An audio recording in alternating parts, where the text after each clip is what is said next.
Yes, I mean, all of the randomized controlled trials that have been done really have been in Europe and starting in the USA. And obviously the logistics um, in, for example, the UK are very different from India, Yes.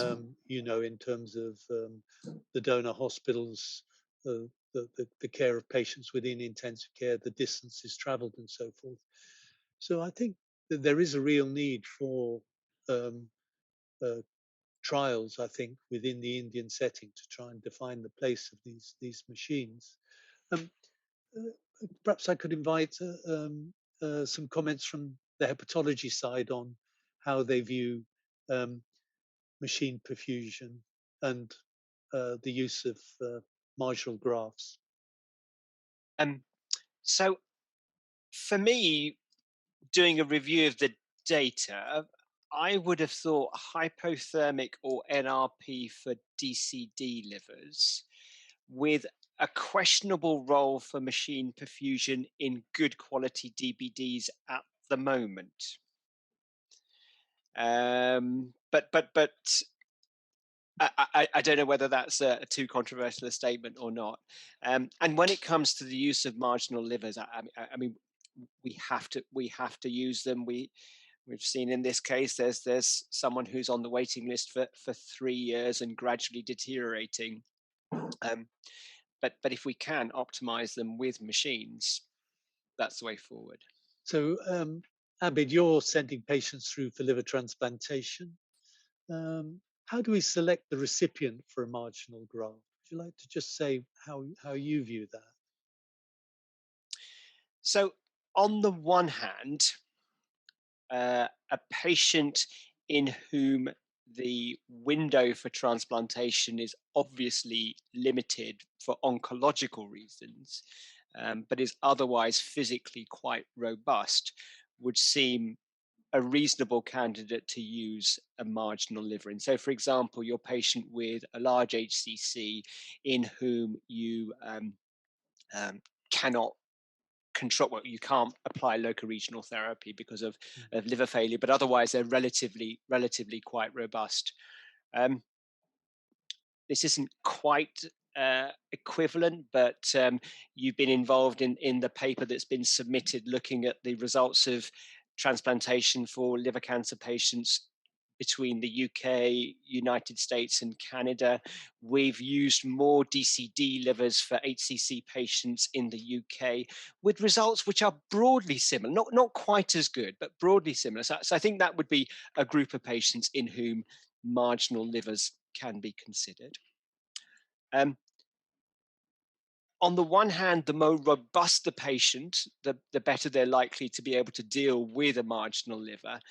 But you're always concerned about the fact that they may be able to wait for a better liver as well. So there's always that slight balancing act to do.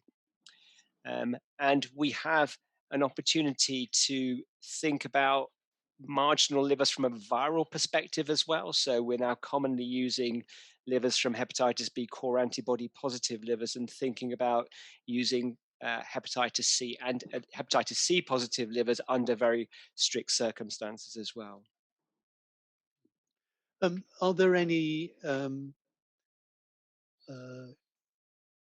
patients who are not suitable for living donor liver transplantation? From a recipient perspective? Yes, I mean I'm looking to both UK, but more and the Indian experience. Are there any recipients we shouldn't be referring through for living donor liver transplantation? Um, so that patient, for example, that we did the case history on, she's probably 80, 90 kilograms dry weight once you took all the fluid off her. But she's got severe portal hypertension. She's got splanchnic, it's portomesenteric venous thrombosis. On the one hand, you're desperate to get her transplanted as quickly as possible. But are you going to get the requisite early good liver? Well, is that too complicated a case for living related? Dr. Reddy. Dr. Pacha, I think come and give us your pearls of wisdom. I think we routinely do this type of things regularly. Like, I think unfortunately in India we don't have the luxury of deciding is it going to be LDLT or DDLT. I think for us, if the patient has a family donor who can safely donate a right lobe with a decent GRW, anything more than 0.6, 0.65, I think we would take that and the patient would take it simply because the chance of surviving waiting long enough to get an organ is very, very low actually.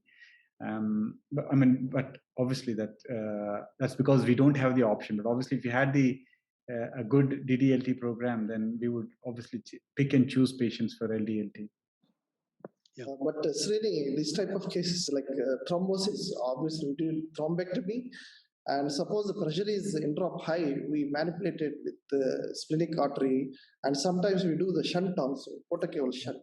Yeah. So we go that extent, Prof, if portal pressure is very high, because as Srini said, options are only LDLT. Desperate situation, desperate remedies. So yes, I think that's the. Can I ask one question, Prof? I mean, when you're talking about retransplantation, so primary non-function is clear-cut indication for retransplantation in the UK. So there's absolutely no doubt about it. But what happens to these patients who don't really the early allograft dysfunction, who don't actually fit into the primary non-function criteria, but they're not getting better. They're just sitting in the ICU and the ward, cholestatic, 2-3 weeks.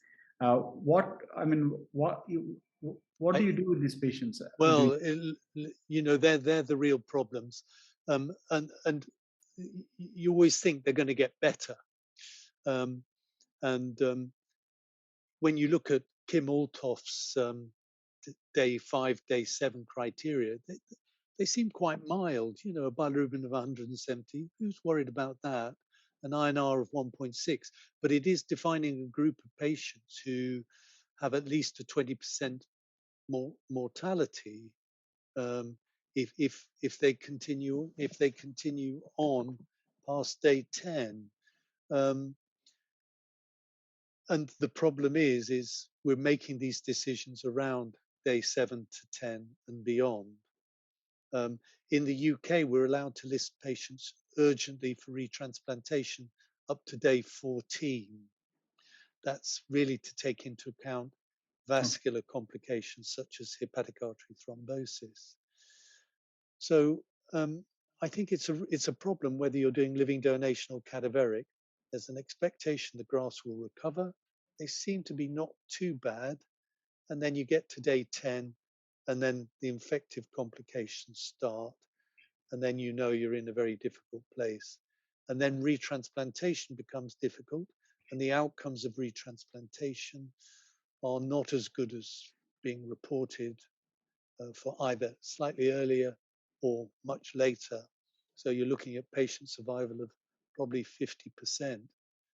So I think this is a challenge. I think this is why people are trying to come up with more dynamic methods of following graft function to try and predict by day 7 the really at-risk patients, so we can try and transplant them. I think we should be identifying the grafts at risk and intervening with machine perfusion in one form or another to try and avoid this. But I think they're going to continue to be a problem, and we rely hugely on the expertise of our intensivists to try and manage these patients through. And then I think you're looking at how do we monitor these grafts? How do we avoid rejection? Should we be aiming for higher levels of immunosuppression to avoid rejection or to avoid infection?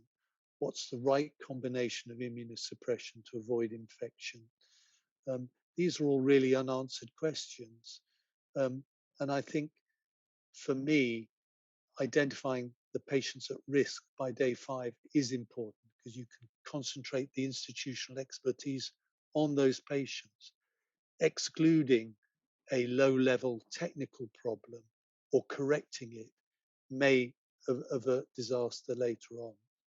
So I think this should be the focus for our care and attention, going forwards.